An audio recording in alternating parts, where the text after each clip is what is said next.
இந்த 4 ஆண்டு காலம் ஆளுகிற கட்சியாக இருக்கிற திராவிட முன்னேற்ற கழகம் இந்த மக்களுக்கு என்ன நன்மைகள் செய்தார்கள், என்ன திட்டங்களை கொண்டு வந்தார்கள் என்பதையெல்லாம் நான் விமர்சனம் செய்வதை காட்டிலும் இந்த மக்களுக்கு நன்றாக தெரியும். புரட்சி தமிழரையா எடப்பாடி அவர்கள் முதலமைச்சராக அம்மாவினுடைய ஆட்சியிலே என்ன திட்டங்களை செய்தோம் என்று தலைமை கழகத்துடைய பேச்சாளர் தம்பி தமிழரசன் அவர்கள் இங்கே நயமாக எடுத்து வைத்தார். இளைய சமுதாயமே இங்கே இளைஞர்களுக்கான இந்த விளையாட்டு திறமையை ஊக்குவிப்பதற்காக இந்த விளையாட்டு உபகரணங்களை வழங்குகிறோம். தமிழ்நாட்டுடைய வரலாறு என்ன? கலைஞர் கருணாநிதி இந்த நாட்டுடைய முதலமைச்சர். அவரை தொடர்ந்து அவருடைய தவ புதல்வன் முத்துவேல் கருணாநிதி ஸ்டாலின் அவர்கள் இந்த நாட்டுடைய முதலமைச்சர். அவரை தொடர்ந்து கருணாநிதி அவர்களுடைய பேரன் உதயநிதி ஸ்டாலின் அவர்கள் துணை முதலமைச்சர். அவரை தொடர்ந்து கருணாநிதி அவர்களுடைய கொள்ளு பேரன் இன்பநிதி அவர்கள் இன்றைக்கு தொலைக்காட்சியிலே பொறுப்பேற்றிருக்கிறார்கள்.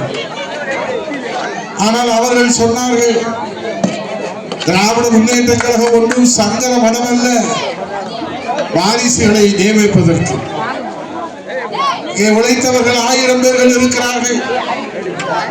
ஆகவே எங்கள் வாரிசுகள் அரசியலில் ஈடுபட மாட்டார்கள் என்று என் வணக்கத்திற்குரிய வாக்காளர், எங்கள் உயிரிடும் மேலான வாக்காளர் பெருமக்களே, அதை எத்தனை முறை கருணாநிதி அவர்களும் ஸ்டாலின் அவர்களும் உதயநிதி ஸ்டாலின் அவர்களும் சொன்னார்கள் என்று நீங்கள் எண்ணி பார்க்க வேண்டும்.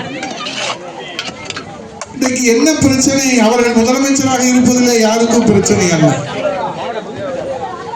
ஜனநாயகத்திலே சமதர்மத்திலே எல்லோரும் இந்நாட்டு மன்னர்கள் என்று பேரறிஞர் பெருந்தகை அண்ணா அவர்கள் அன்றைக்கு காங்கிரஸ் கட்சியிலே மோதிலால் நேரு, ஜவஹர்லால் நேரு, இந்திரா காந்தி, ராஜீவ் காந்தி, சஞ்சய் காந்தி, சோனியா காந்தி என்று இருந்த அந்த வாரிசு அரசியலிருந்து, காங்கிரஸ் அரசியலிருந்து தமிழகத்தை மீட்டெடுப்பதற்காக தன்னுடைய உயிரையும் தியாகம் செய்த பேரறிஞர் பெருந்தகை அண்ணா அவர்கள் கொட்டுகிற மலையிலே ராபின்சன் பூங்காவிலே திராவிட முன்னேற்ற கழகத்தை அந்த மிட்டா மிராசுதார்கள், ஆலை அதிபர்கள், குடும்ப வாரிசு அரசியலிருந்து ஒரு சாமானிய சட்டமன்றத்திற்கு சென்று மக்களுடைய உரிமைக்காக குரல் கொடுக்க முடியும் என்று நிரூபித்து காட்டினார்.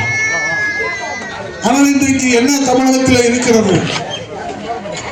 முதலமைச்சர் பதவி என்பது, இன்றைக்கு அரசு நிர்வாகம் என்பது மூக குடும்பத்தினுடைய குலத்தொழிலாக சொந்தம் கொண்டாடுகிற நிலை இருக்கின்ற காரணத்தினாலே தமிழ்நாட்டின் ஜனநாயக சம உரிமை எங்கே போய் கொண்டிருக்கிறது என்ற அச்சத்திலே உறைந்து போய் இருக்கிறது தமிழ்நாடு.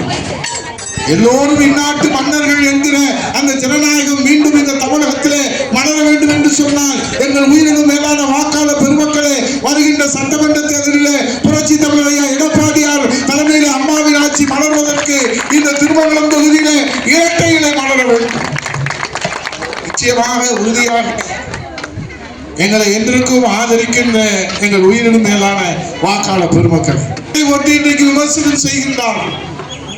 திட்ட திண்டுக்கல், வைய வைரக்கல் என்பதை போல இந்த உதயகுமார் வைரக்கல்லாக ஜொலிப்பேனை தவிர